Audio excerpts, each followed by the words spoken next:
Have you ever sat in that heavy silence at a family dinner? Here on Human Stories, we retell those moments, honest, everyday, sometimes controversial. Every story is a mirror. Subscribe, join the conversation, and maybe find a little healing. I spotted my son's sedan tucked beneath the sycamores by the river, and on a buoyant impulse I hadn't felt in years, slipped into the back seat with a ribboned cake box balanced on my knees.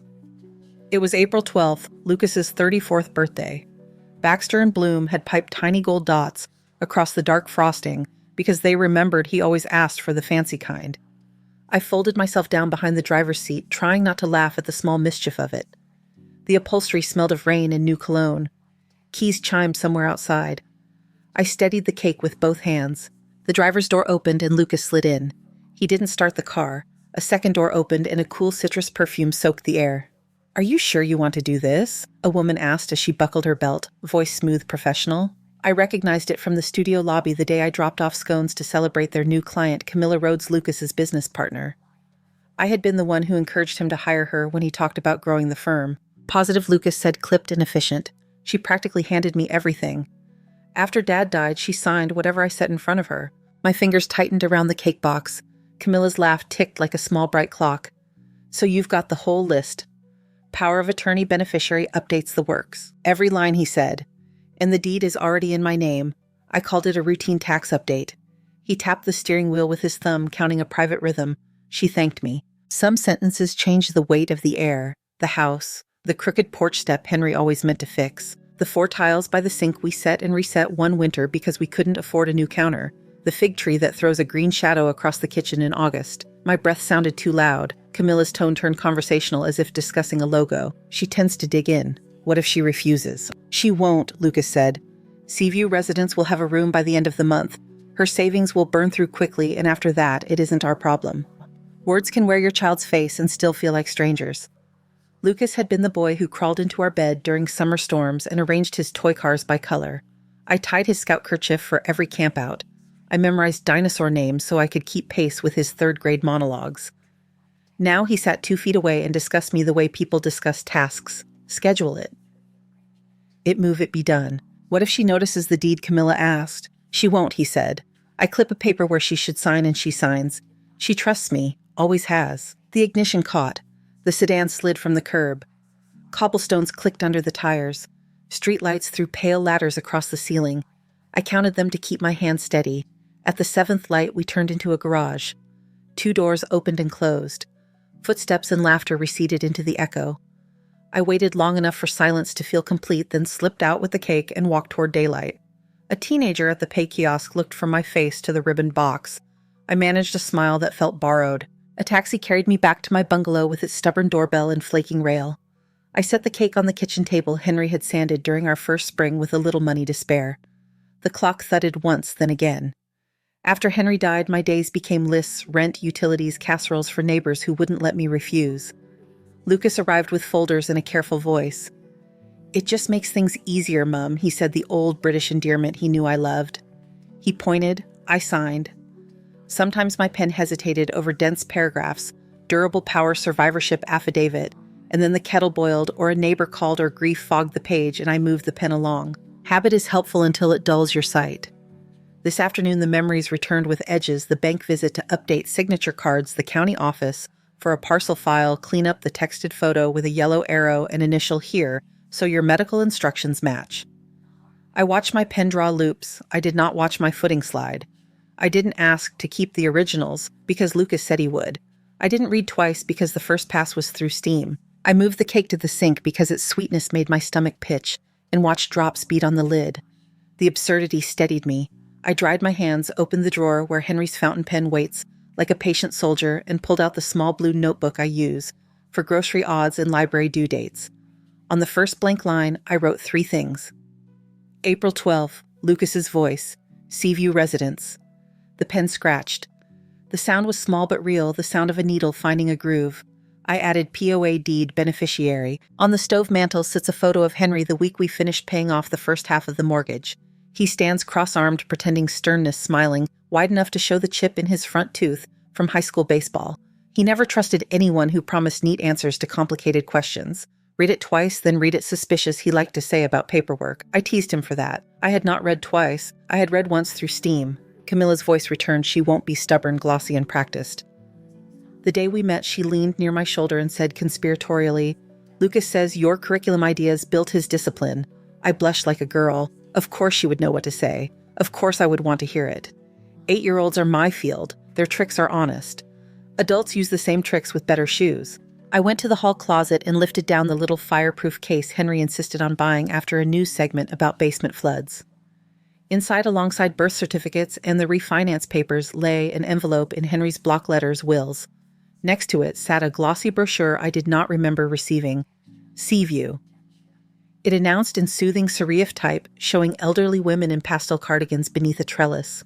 Tidy hedges, tidy beds, tidy smiles. I set it face down and closed the case. Late afternoon light leaned into the kitchen, that pale spring light that lingers even when the wind is sharp. For a moment, the window cast a rectangle across the floor like a door left ajar. I stood in it and listened. A bus sighed 2 blocks over. The neighbor's wind chimes stalled between 2 notes. In the stillness, the rooms felt unfamiliar in a precise way, as if someone had changed one small angle and everything else had shifted to accommodate it. They were the same rooms. I was seeing them clearly. I lifted the lid of the cake and pinched off a corner with my fingers. Bittersweet dense, exactly the way Lucas liked when he was 9 and celebrating a game-winning catch. I ate the piece standing up. Then I closed the box, slid it into the refrigerator, and smoothed my palm over the notebook page until the paper stopped buckling. The clock ticked forward. I breathed. The house held steady around me, every object where I had left it, the edges of things newly bright. I left the blue notebook open on the counter beside the kettle and the cake, and told myself to collect facts the way I taught children to collect leaves. Notice the veins, label the edges, don't crush what you need to study. Baxter and Bloom was still warm from the morning bake when I pushed through the bell-laced door. Flower dust hung in the air like soft weather. Ivy Bloom herself stood at the register in a sunflower apron, sliding palmiers into a paper bag for a man in a hard hat. She brightened when she saw me. Maureen. I was just thinking of you, she said. Did the birthday box make it intact? It did, I answered, and was surprised by how even my voice sounded. Ivy, can I ask you a small favor that requires an honest answer? Always. She glanced over her shoulder and called Gabe, take the counter for a minute, and led me to the end of the display case near the eclair tray. The glass cast a cool light across her rings. You've catered for Lucas's office a few times, I began. Have you seen him in here with a woman, tall, fashionable, dark hair, probably in her early 30s?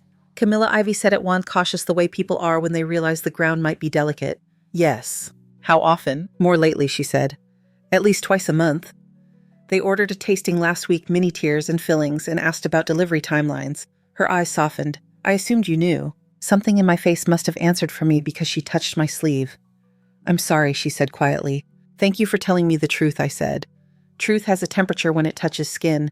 This one was cool, not cruel. I bought 2 rolls I didn't want and crossed the sidewalk into a wind that had picked up its old habit of worrying the river. At Crescent Bank, the lobby smelled of lemon polish and printer ink. Selena Ward, the branch manager, had corresponded with Henry and me for years about certificates and CDs. She was a woman who kept a tidy desk and a stricter calendar. Today, she stood from her glass-walled office and came around the counter with a professional smile. Mrs. Ellis, she said, shaking my hand, what can we do for you? I need to review my accounts, I said. All of them. And I'd like to see the signature cards and any recent changes. She didn't blink. Of course. Let's sit down. She led me to her office, closed the door, and typed a series of quick commands that made small, dry sounds. We can pull up the account relationships and history. She turned the screen so I could see. Under Primary L. Ellis were my checking, my savings, and the CD ladder we'd built over a decade in $5,000 parcels. My name sat below in smaller font, authorized M. Ellis. The date stamped beside the change 14 months earlier. I remembered nothing about 14 months earlier other than a winter of too much quiet and a stubborn leak in the laundry room ceiling. Mrs. Ellis Selena's voice was careful. Who initiated the change, I asked. The system shows a joint in-person appointment, she said, clicking a drop-down. Documents were signed here in the branch. I'd like copies, I said, and listened to how precise the sentence sounded. Of the signature cards, any POA on file, any amendments in the past 2 years. We can do that, she said, if you'll give me a few minutes. While I waited, I watched the reflection of the lobby float in the office glass and thought about the day Lucas had said, Mum, your signature on this will make the pharmacy easier if there's ever a rush, and the way I'd nodded because the sentence contained the word rush which I understood, and easier, which I desired. Selena returned with a folder and placed it on the desk. "These are certified copies," she said. "If you think any changes were made in error, we can look into a correction process, though I'll need guidance from our legal department on the specifics." "Thank you," I said, and slid the folder into my tote. "One more question. Do you keep record of beneficiary changes on file, or would those be with the insurer?" "Insurer," she said. "But if you have the policy number, we can at least verify what's on the system." I did have the number. Henry had written it in block letters on the front of a manila folder labeled "Insurance" in the fireproof case, who writes in block letters for 26 years if they aren't trying to keep fear organized. Selena dialed an internal line, listened, then covered the receiver. "They'll need you to call directly from your home number for security," she said apologetically. "Of course," I said. "Thank you for your help, Selena." She walked me to the door. "Mrs. Ellis," she added in a lower voice, as if we were conspiring to keep a library quiet. "If you need to talk to someone, our customer advocacy team is discreet." Discreet, I thought, and stepped into the April light. On the porch at home, my neighbors' wind chimes had resumed their earlier small argument. The kettle made its white noise. I dialed Beacon Mutual and said the phrases their automated voice required: policy number, date of birth, last four. When a human came on, she sounded like someone who did thousand-piece puzzles for pleasure. "I need to verify the current beneficiary," I said. "Certainly," she answered. "Give me a moment to pull that up." A minute later, "The beneficiary of record is Lucas Ellis." "And when was that last updated?" 10 months ago, she said, and repeated the date. The change was submitted with a notarized designation form. I thanked her, wrote the date, and hung up. The blue notebook page looked like the start of a map, arrows, dates, underlines. I added the word "title" and opened my laptop to the county recorder's website. The search bar asked for an address. I typed mine and held my breath in a way that made me aware of the shape of my lungs. A document appeared, a scanned image with its metal stamps and clerk's loops. "Quick claim deed." The heading read "Recorded last June, conveying interest from M. Ellis, a married woman, to L. Ellis, a single man." The spot where my name should curve looked like my hand had been told to dress for court, steady, formal, a little self-conscious. My stomach pulled tight. I clicked print and watched the machine breathe the paper out like something the body makes. The phone rang. "Hello, Mum," Lucas said, cheerful in the way people are when they hope tone will carry meaning that content can't. "Sorry I missed your call last night. Camilla and I were at dinner with a client." "Of course," I said. "Listen," he continued.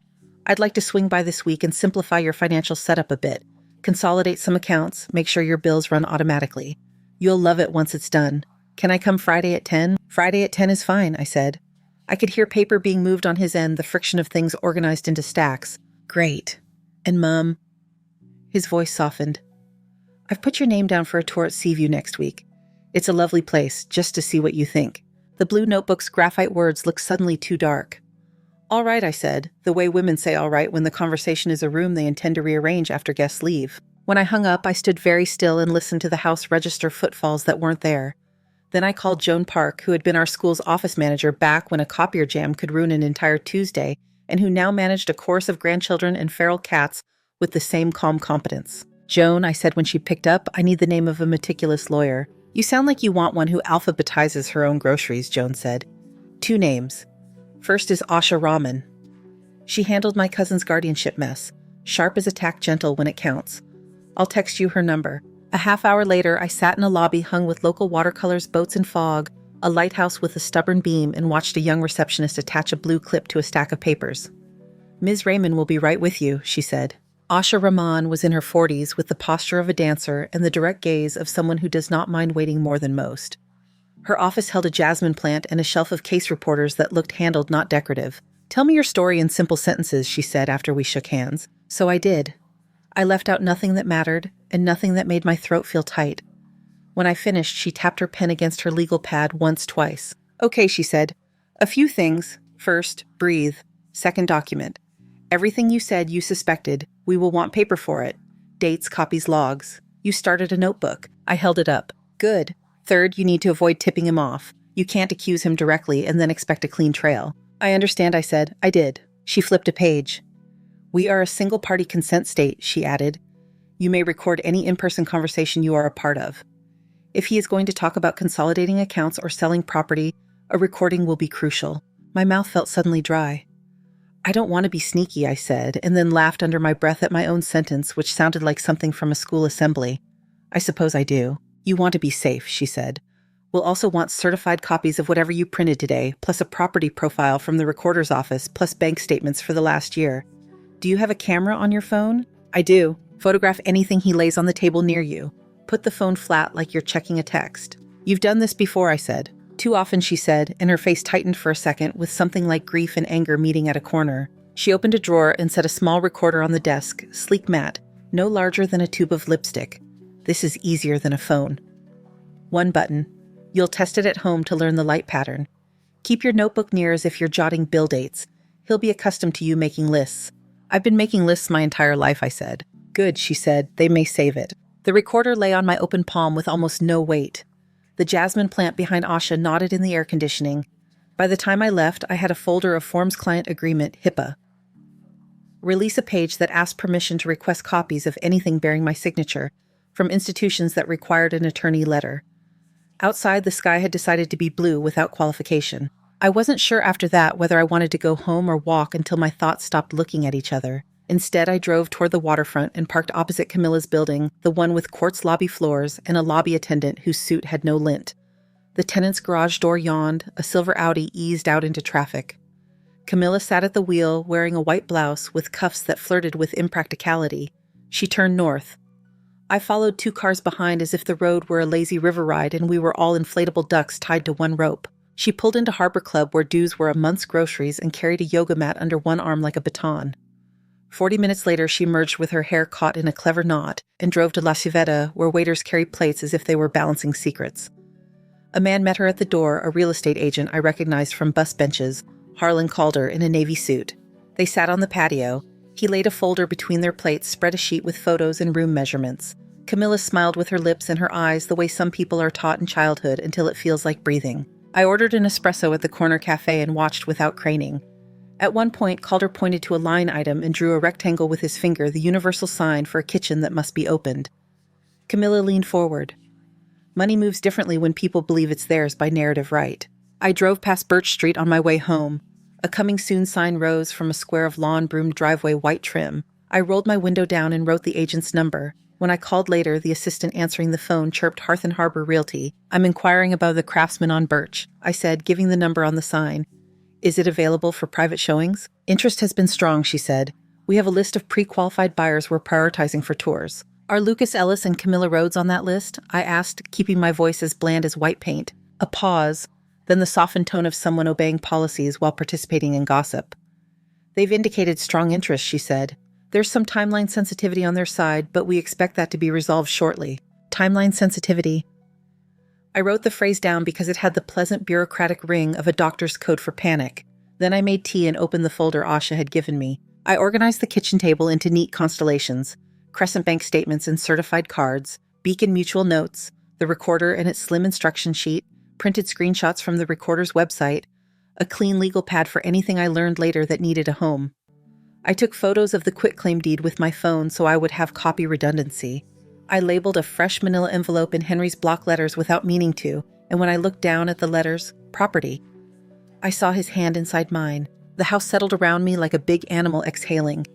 In the quiet, I could hear the clock and underneath it, my own pulse. I cleaned the refrigerator shelves because my hands wanted a job and because the top shelf had grown a thin film of stick I kept meaning to address. Midway through wiping the pickle jar's glass, my phone buzzed. A message from Lucas, Friday 10. Still good, I'll bring everything so it's straightforward for you. I typed yes, coffee will be ready. Then I set the phone face down for the small satisfaction of giving my vision back to the room. At dusk, the sycamores along the river threw their lace onto the street and the fairy horn sounded like an old animal calling itself home. I watered the ficus near the door, then the rosemary in the kitchen window which had gotten leggy, then the little basil start on the sill. I wrote the watering dates in the notebook out of long habit. Then on the next line wrote test recorder light pattern. Make photocopies in case. Keep notebook near the kettle. The sentences looked like any list I'd make to keep weeknight meals and obligations from elbowing each other, and that normalcy steadied me. When the phone rang again, I knew the shape of the caller before his name flashed. Hi, Mum, Lucas said. Paper slid again in the background. Friday at 10 then. I'll stop by Seaview afterward and check on tours. Drive safely, I said. The recorder lay on the counter next to the cake box like a second quieter appliance. After we hung up, I pressed the tiny switch and watched the indicator blink once steady, as if it were practicing the rhythm of a heartbeat.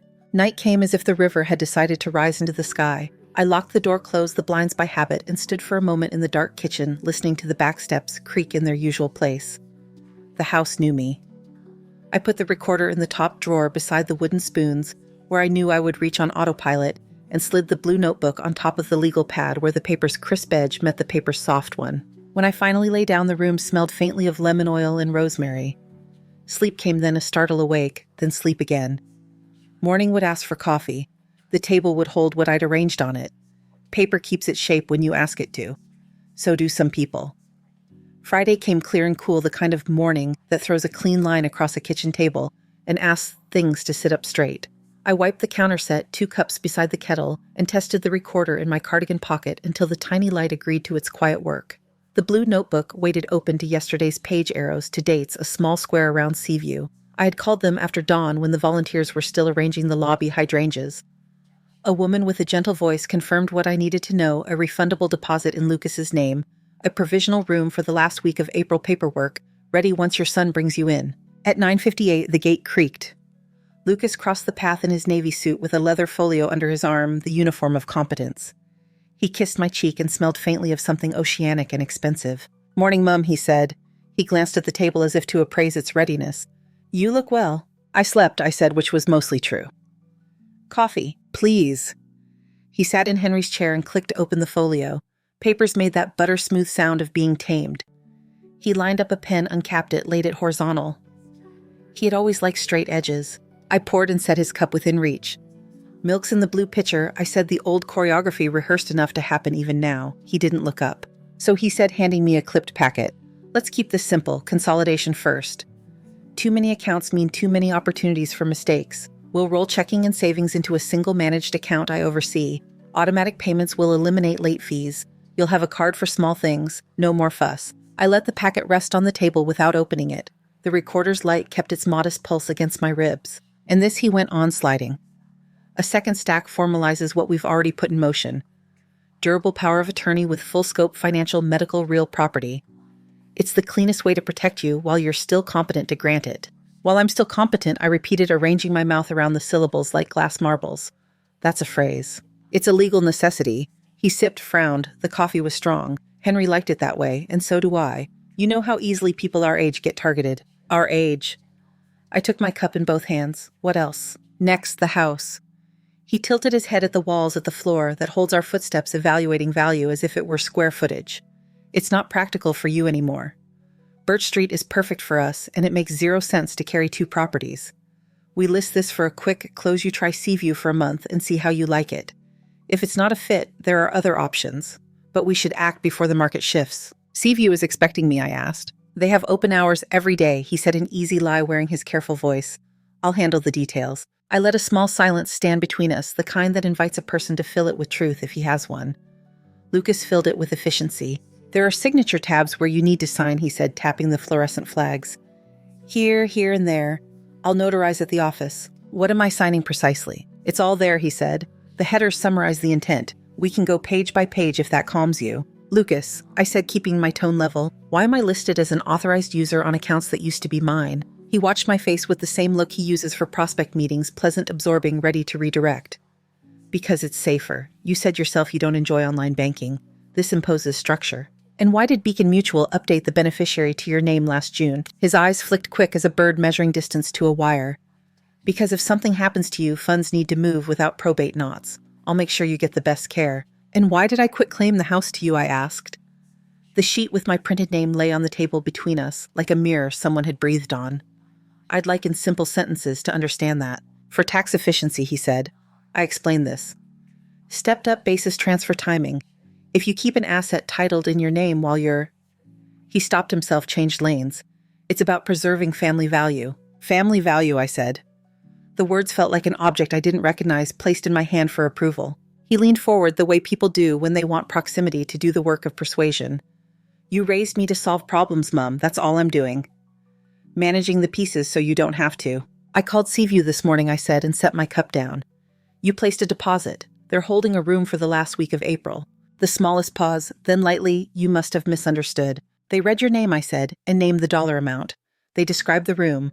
They said you would bring me in. He sat back, color rising along his neck into his cheeks. I'm trying to spare you the chaos that happens when people put this off, he said. Do you want to fall on the stairs and end up at county while strangers decide what to do? Lucas, I said, and the name fell to my mouth the way it did when he was 10 and testing boundary edges, gentle but waited a call to stand up in the shape you were given. We're not discussing stairs, we're discussing signatures. We're discussing the fact that my accounts list you as primary. We're discussing the way you've spoken about me in my absence. He chose smoothness.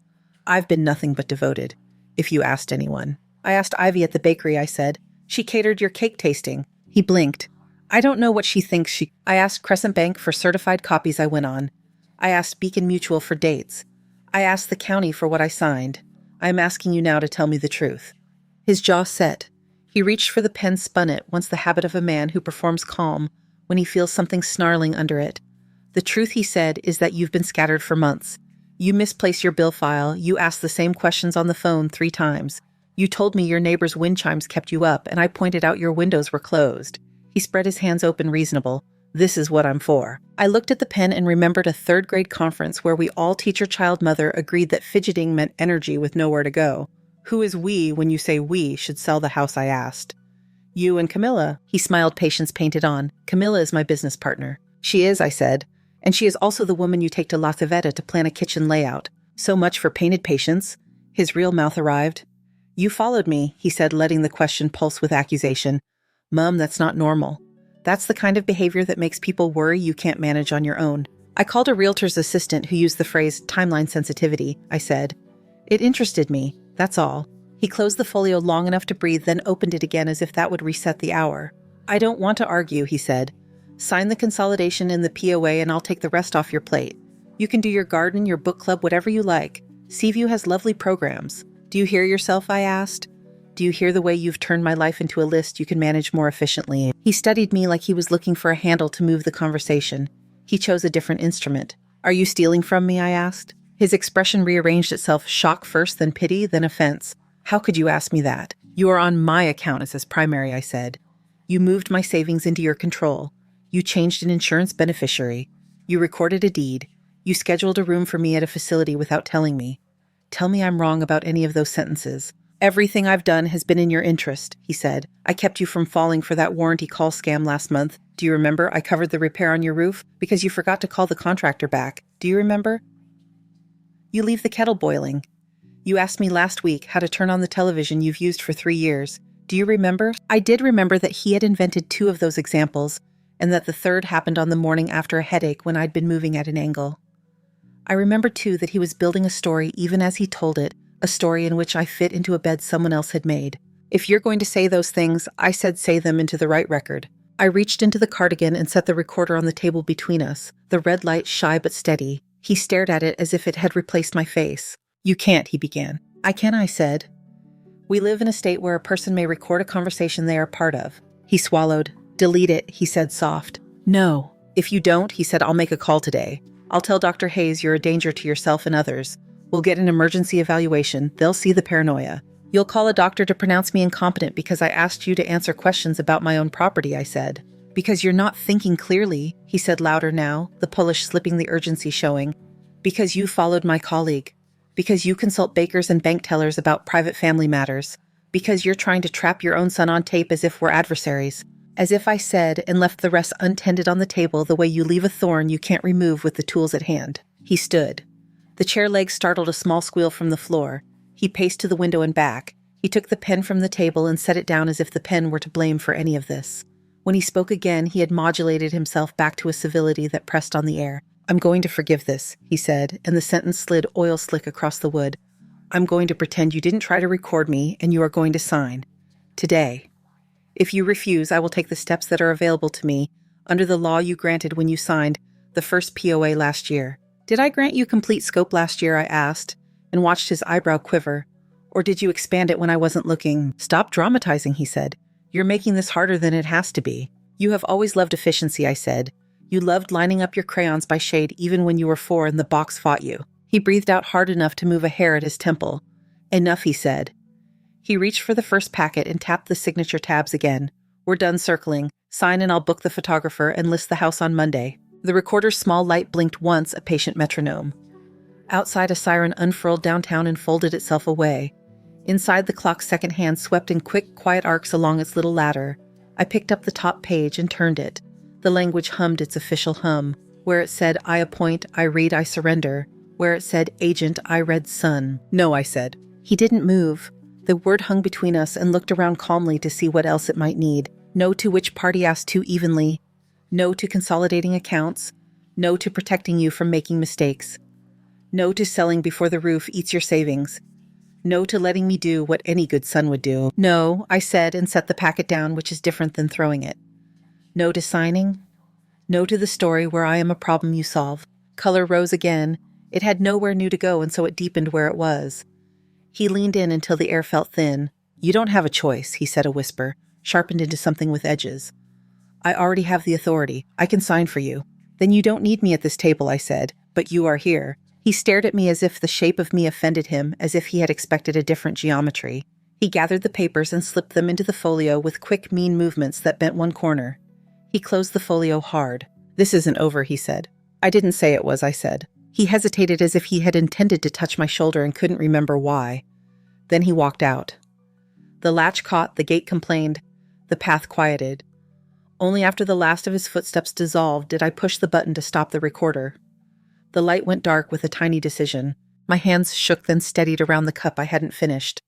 The coffee had gone lukewarm. I drank it anyway. The house breathed in its familiar way, wood-ticking pipes sighing, as if relieved to be allowed its ordinary sounds. I washed his cup and mine and left them upside down on the towel. The kitchen looked a little different, not because anything had moved, but because my eyes had found their work. I dried my hands and called Asha. Her assistant put me through immediately. I told Asha what he had said, how he had said it, and that the recorder had done exactly what it was made to do. Good, she said. Keep it charged. Can you come Monday morning, bring the documents and your notes? I can, I said. The word belonged to the moment, not a promise to the future, but a description of the current reach of my arm. When I hung up, I walked to the window and watched the street for a minute. A cyclist went by in a red jacket, head down against the breeze. A father pushed a stroller and fished for a dropped sock without breaking stride. On the sill, the rosemary offered its scent just because I brushed it. I sat back down and wrote in the notebook Friday. Lucas here at 10. Consolidation full POA sale. Seaview deposit confirmed. While you're still competent. Family value. This isn't over. The words looked plain in graphite. Outside, a cloud covered the sun and then moved on. The room returned to its earlier line of light across the table, clean and exact. I placed the recorder next to the blue notebook and let them sit there, two quiet objects with weight. Then I turned one of the cups upright, then the other, and set them on the shelf. The space they left on the towel made a neat pair of circles drying. By late afternoon, the light had thinned to the color of paper. I stacked the documents back into their folders, rinsed 2 cups, and set the recorder to charge beside the kettle. The house went about its breathing. I wrote a last line in the notebook, Friday, 10 p.m. call with Asha, confirmed for Monday, and closed it. The bell started as a polite sound and became a fist. 3 quick rings, then a knock that rattled the frame. Mrs. Ellis, Lucas called, voice pitched to carry authority across wood. Open the door. We're here to help. I stood in the hall and watched the frosted glass blur their silhouettes. Lucas in front, a narrower figure behind him. Camilla's sharp coat, then a third-shaped square-shouldered a satchel against his hip. I'm not receiving visitors, I said loud enough to clear the door. We're concerned, Camilla called, syrup over steel. You sounded confused on the phone, and Lucas says you've been making accusations. Keys scraped. Of course he still had one. The lock turned. The deadbolt held. The chain caught when the latch gave. Mom, Lucas said, more force, now let us in. You're escalating things. My phone lay charged on the console. I dialed Asha and said they're here with someone. Stay where you are, she answered. I'm calling the police and driving over. Don't argue with them. Keep your phone on. At the door, metal clicked, the chain strained, and then the screws surrendered with a pop. The door opened 6 inches. Lucas's palm pushed through, then his shoulder. He stepped inside as if entering a conference room. Camilla followed, removing her sunglasses with a motion that read as victory. The third man lingered a beat before crossing the threshold. I'm Dr. Hayes, he announced, holding up a card. The font was expensive. The word psychiatry appeared without the word board. Your son asked me to evaluate you for your safety. My safety is not your jurisdiction, I said. Leave my house. You're agitated, he observed, already writing the sentence in his head. That tracks with what I've been told. Dr. Camilla said, stage calm. She's been recording people following me, calling banks. Hayes nodded as if they were confirming rainfall. Lucas stepped toward the kitchen. Let's sit down and be reasonable, he said. I'm documenting your behavior because I need to protect you. I put the phone on speaker and set it on the hall table. Asha, they've entered the house, I said. Officers are en route, came her voice bright and flat through the thin speaker. Do not let them move you. If he touches you, say clearly that he is not welcome here. Did you call a lawyer? Camilla asked, a frown cracking her composure. That's unnecessary. What's unnecessary, I said, is 3 people forcing the door of a woman who asked to be left alone. Hayes took a step closer, adopting the posture of benevolent authority. Mrs. Ellis, we all want what's best for you. If you cooperate, this can be handled quietly. Quiet doesn't equal right, I said, and reached into my cardigan. The recorder felt small and honest in my hand. I pressed play. Lucas's voice filled the hall clear as a faucet. Too many accounts mean too many opportunities for mistakes. Full scope, financial, medical, real property. We'll list this for a quick close. Seaview has lovely programs. The sentences arrived in the order he'd stacked them on my table, each one certain of itself. Hayes's eyes flicked to Lucas. Camilla's mouth tightened. Lucas lifted his chin like a man refusing a camera. You can't record without consent, he said. I already did, I answered, and I was present. That satisfies the law. Sirens rose outside first, far then tethered to the curb. Knuckles struck the front door with a new authority. Police, a voice called. Announce yourselves. In here, I answered. Front hall. 2 officers stepped in, one older with a calm face, one younger, watching hands. Asha came behind them in a navy coat, hair pulled back, expression unlit. Ms. Raymond, the older officer said with a short nod. Officers, Asha replied. My client reports an unlawful entry and an attempt to remove her for involuntary evaluation without cause. She has a recording of coercive statements. There's also a prior quitclaim deed and beneficiary changes we'll be contesting. I'm filing for emergency relief. We're family, Lucas said, as if that were the key he'd misplaced. I have authority. She's been unstable. Do you have a court order for removal? The officer asked. Her durable PO covers. It doesn't cover trespass, Asha cut in, and it doesn't allow you to fabricate a crisis. Dr. Hayes, what is your license number? Hayes produced the card as if it could transform paper into credentials. Asha glanced at it, then at him. Your license is suspended, she said, not a question. It's public record. Hayes's satchel strap creaked. I consult, he said. You loiter, Asha replied. The older officer faced me. Ma'am, do you want these individuals in your home? I do not, I said. Then you need to leave, he told them, calm as weather. Now, if you refuse, we'll escalate. Camilla started to argue, then saw the younger officer's steady look and thought better of it. We'll be in touch, she told me, voice simmering. You'll be in touch with counsel, Asha said. They backed out in an awkward sequence, Hayes first suddenly intent on the mechanics of doorways. Camilla with a final sweep of her eyes over my walls. Lucas' last fury banked under a layer of cold. At the threshold, he paused, perhaps to find one more word that could make the hour submit. He found none. The officers followed them to the porch and waited until the car moved. Silence restored its rightful size. I set the recorder on the console and felt my hands stop shaking. Asha walked to the kitchen and thumbed the legal pad. You did exactly what you needed to do, she said, softer now. Are you all right? I am, I said, surprised to hear it and to mean it. Thank you for coming. We'll file for a temporary restraining order and an injunction on any further transfers, she said. I'll have our investigator pull Hayes' disciplinary records and look at Ms. Rhodes's background. Bring those certified copies Monday. She left with the officers. I reattached the chain with new screws from the junk drawer and closed the door. The house resumed its ordinary music pipes compressor, a bird ticking on the gutter. I put the kettle on and stood in the square of light that fell across the tiles. Months have a way of passing when you are occupied with paper. Orders were signed. Accounts were frozen and thawed under the correct names. The quitclaim deed executed while I was fogged by grief didn't survive contact with a judge who had daughters. Lucas's counsel negotiated restitution and probation. The court added a distance he must keep. Camilla's biography gathered other facts when Asha's investigator looked a prior care plan that diverted an elderly client's annuity into a limited partnership she co-managed. A civil suit that settled the week before a hearing. The board enforced its own rules on Hayes. I returned keys to their hooks and added 2 names to the list of numbers taped inside the pantry door. I kept the blue notebook and wrote in it until the used pages made the spine soft. I baked the cake from Baxter and Bloom in my own oven and brought slices to the community plot behind the library where a trio of retirees were unspooling a hose and arguing cheerfully about compost. I put 2 marigolds into a bed with my name on a little stake and pressed the dirt around their thin stems. On a bright morning, I stepped outside and the wind off the river carried rosemary and cut grass. The house held steady in the weather. The fig leaves were the size of my palms again. I watered the marigolds and on the way back in paused at the table and touched the recorder with one fingertip, the blue notebook with the other. Then I opened the window and let the day come through. Thank you so much for listening to today's story. If this story resonated with you or made you reflect, I'd love to hear your thoughts, so feel free to share them in the comments below. And don't forget to like, subscribe, and hit the notification bell so you won't miss the next story. I'll see you next time as we continue exploring more journeys and lessons together.